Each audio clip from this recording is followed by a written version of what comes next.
morning, everybody. Guess what? I am home. I am so glad to be home. It's been 5 nights in a hotel out of the last 6 nights, so I got a great night's sleep last night, and it is time to shoot a video. And I wanted to address just a couple things that came out of this last week and 4 days out in Detroit and 2 days at Roadkill Nights, meeting a lot of great folks. There we go.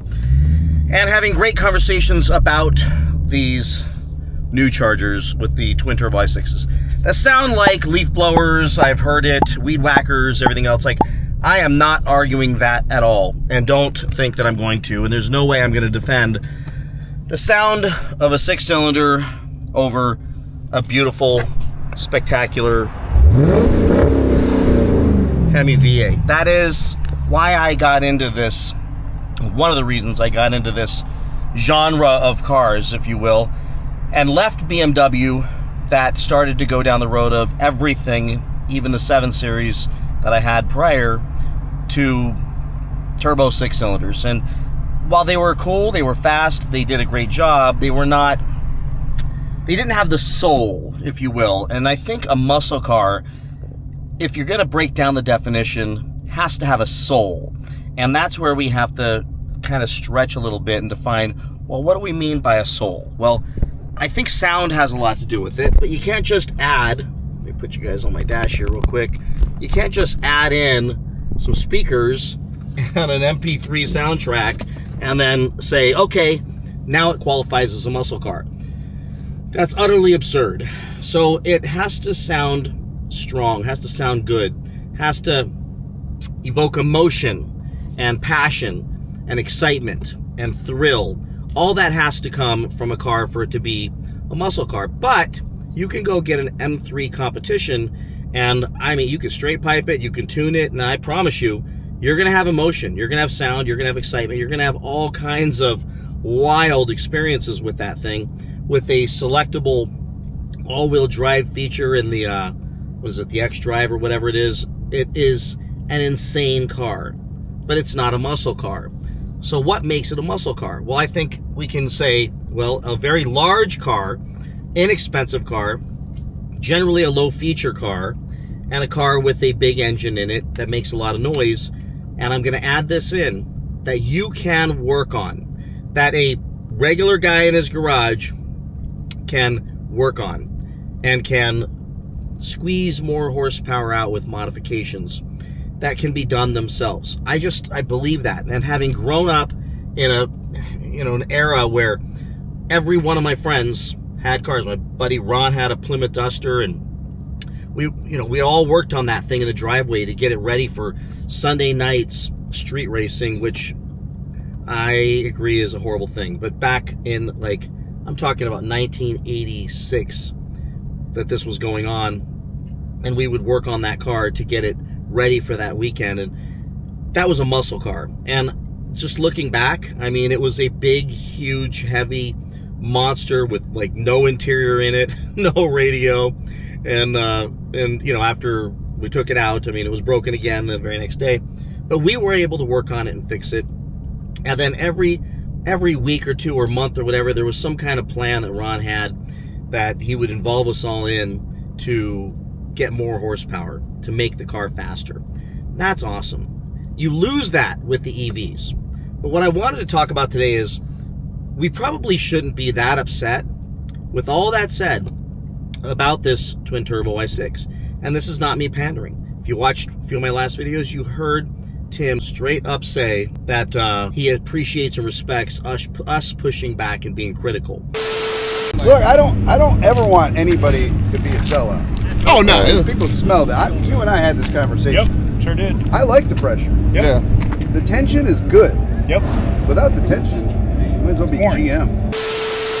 And that our street cred, quote unquote, depends on our independence. And we absolutely are. TK Butter and I, absolutely independent. We have taken nothing. I literally went to Roadkill Nights as Butter's cameraman. We joked about it, but I literally nobody called me to invite me there. Now, it would be nice if they would, and it wouldn't change what I would say about the cars. because we had to do a lot of hoop jumping to make all this happen with all three of us, because TK had to walk in without credentials too. And ultimately they did roll the red carpet. But nobody bought us off. We all paid for our own hotel rooms, our own transportation, and everything. So we tell the absolute truth. So I'm telling you about this twin turbo i6 and why you should not be so triggered about it. You don't have to buy it. Those of you that are screaming in the comments, I'm not buying it, I'm not buying it. Okay, okay, calm down. See, you were the guy, like me, that did not buy the SXT or the GT. See, this isn't the first time there was a 6-cylinder engine in a big body, quote, muscle car. For the last, I don't know, 15 years, however long, correct me in the comments, I'm sure you will. But the SXT and GT was always around. And there were people tuning and building those things. This guy, 86 Face on YouTube, built his YouTube channel for years throwing turbos on that Pentastar and making a freaking rocket out of that thing. So nobody was screaming, I hate it. It had a place in the world. The 6-cylinder had a place in the world. And I believe the EV has a place in the world. Not in my garage, but it has a place in the world. And I absolutely believe this twin turbo i6, standard output and high output, has a place in the world. As long as they deliver it and it's reliable, we can depend on it, then great. But it has a place in the world for those who don't care, who want what will likely be a highly tunable, ridiculous horsepower beast on the road, but it's not going to sound like a V8.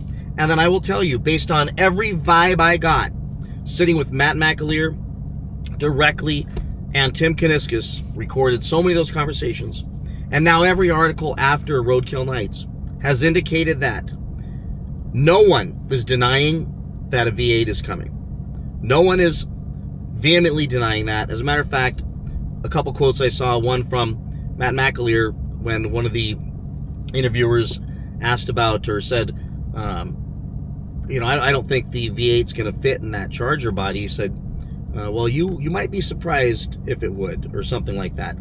Clearly indicating that they've already figured that out.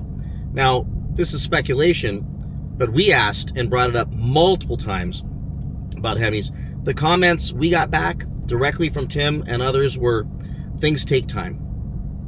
Be patient, a lot of cool things coming.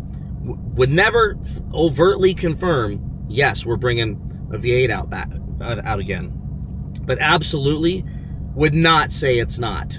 And would say, and kept saying, that sometimes things just take time. Be patient, guys, you're going to be very happy. They kept saying that.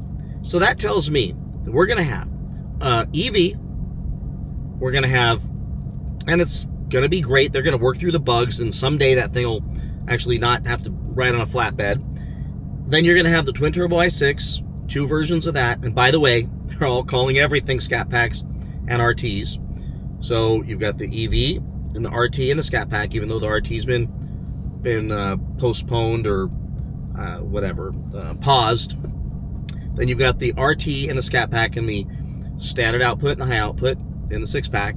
Then you've got then you're going to have, I'm going to bet, an RT and a Scat Pack with a V8. I'd bet anything. And I'm going to bet anything you're going to have a Hellcat or something equivalent. Because walking around Roadkill Nights and seeing everybody, I mean so many people walking around with Hellcat hats on, Hellcat shirts on, that Hellcat is iconic. And it is what made Dodge so great on the muscle car scene. It was the aspirational car everybody said they wanted to work up to get. And when they got it, they were happy with it, loved it, and then they came out the Red Eye, and then the Demon. So they've got to go through the whole thing again. They already have the blueprint for success, which is build all these different options and then bring out the crazy stuff. But it's going to take some time. So before you get mad, which the anger I believe is rooted in the fact that you believe that they're done, that they're completely over the V8s, and that the SixPack is intended to replace it.